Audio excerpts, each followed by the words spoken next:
Outra métrica, né, que também entra muito, é muito discutido pelos engenheiros de motores, mas o consumidor comum de carro de passeio nem discute isso daí muito.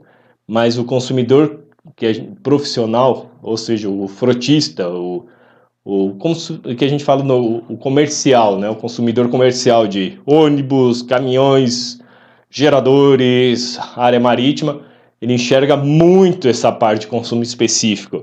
Se você for ver propaganda de caminhão grande, de cavalo mecânico, né, que puxa as carretas, você pega uma propaganda lá da MAN Caminhões, da Scania, da Mercedes, você vai ver que está lá e com motor 320 cavalos, consumo específico, 240 gramas por quilowatt-hora, alguma coisa assim. Porque isso é uma métrica muito bacana para você entender a eficiência do motor. Ele é uma métrica de quanto gasto de combustível para aquela energia gerada. Então, se eu sou um frotista, estou procurando um caminhão de 320 cavalos de vapor de potência, e eu vejo que o caminhão da Mercedes tem um consumo específico menor, significa que para gerar aqueles 320, ele vai gastar menos combustível. E eles usam muito disso daí no marketing. Mas vale lembrar que eles sempre divulgam o pico mais baixo, né? Da mesma forma que o torque e a rotação. O ideal é você saber a faixa de operação disso daí, né? E aí mexe com a questão de que condição você vai trabalhar. É aquele famoso conceito que eu até coloco aí a enquetezinha. É melhor acelerador bem aberto, ou seja, pezão no fundo e giro lá embaixo, ou é melhor eu estar só na casquinha e o giro lá em cima? Então pensa da seguinte forma, eu estou andando a 60 km por hora, é mais econômico eu estar em quinta ou estar em segunda? E aí, intuitivamente, você vai falar, pô, em quinta. Por quê? Raciocina comigo, olhando aqui o cilindro. Se eu tô com rotação alta, mas só na casquinha, eu tô produzindo um torque bem baixinho para uma potência que não é elevada. Então, para produzir um torque bem baixinho, eu vou botar um pouquinho de nada de ar aqui dentro, um pouquinho de nada de combustível, vai queimar para produzir aquele torque pequenininho, já que a rotação é alta. Só que concorda comigo que aos próximos slides, mas já vamos raciocinar.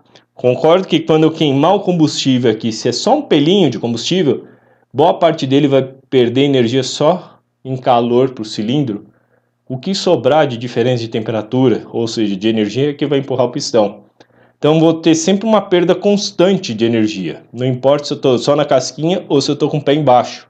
Então é muito melhor em termos de eficiência eu andar com rotação bem baixa para produzir um torque enorme, porque proporcionalmente eu vou perder, na proporção, menos energia para as paredes e mais vai transformar em movimento.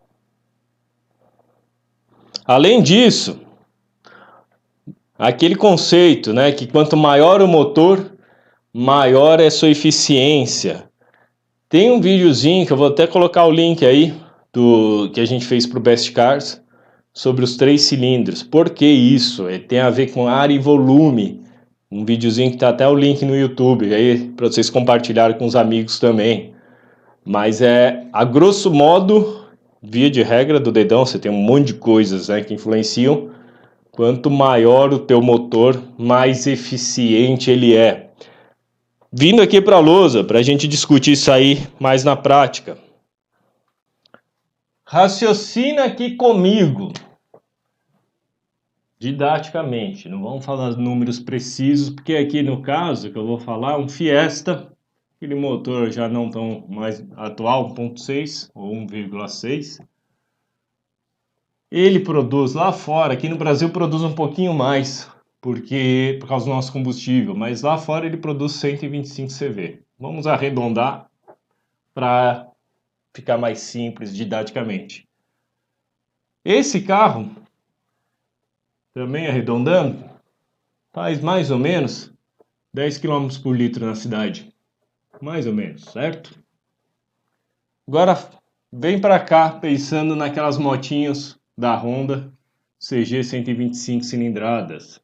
O que são 125 cilindradas? 0, 1, 2, 5 litros. motor minúsculo, pequenininho.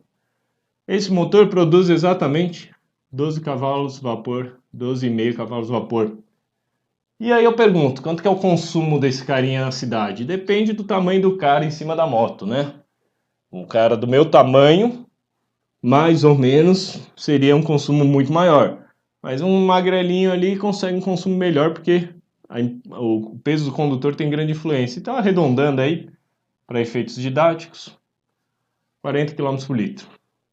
Aí o cara, o leigo, fala: as motinhas da Honda são econômicas pra caramba, faz 40 por litro. Sim, é econômico pra caramba porque olha o tamanho do motor, olha a potência utilizada. É tudo pequeno, a massa é pequena, é tudo pequenininho.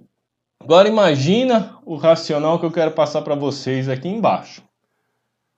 Não pensa na parte construtiva, pensa na parte didática da coisa. Digamos que houvesse uma maneira de eu pegar o Fiesta e ao invés de usar o motor 1,6 litro dele, eu colocasse 10 motores de CG.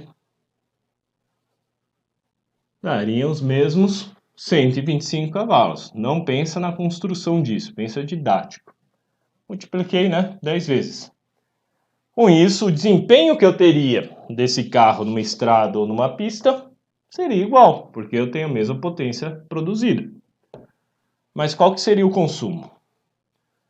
Se eu aumentei 10 motores, eu aumentei 10 vezes a potência, o consumo dele iria 10 vezes. Isso aí eu estou falando mais didático do que realidade, né? Ou seja, um motor de Fiesta faria 10 km por litro. 10 motores de CG no mesmo Fiesta faria 4. Por que isso? Porque esse motor aqui é extremamente mais eficiente que o da CG.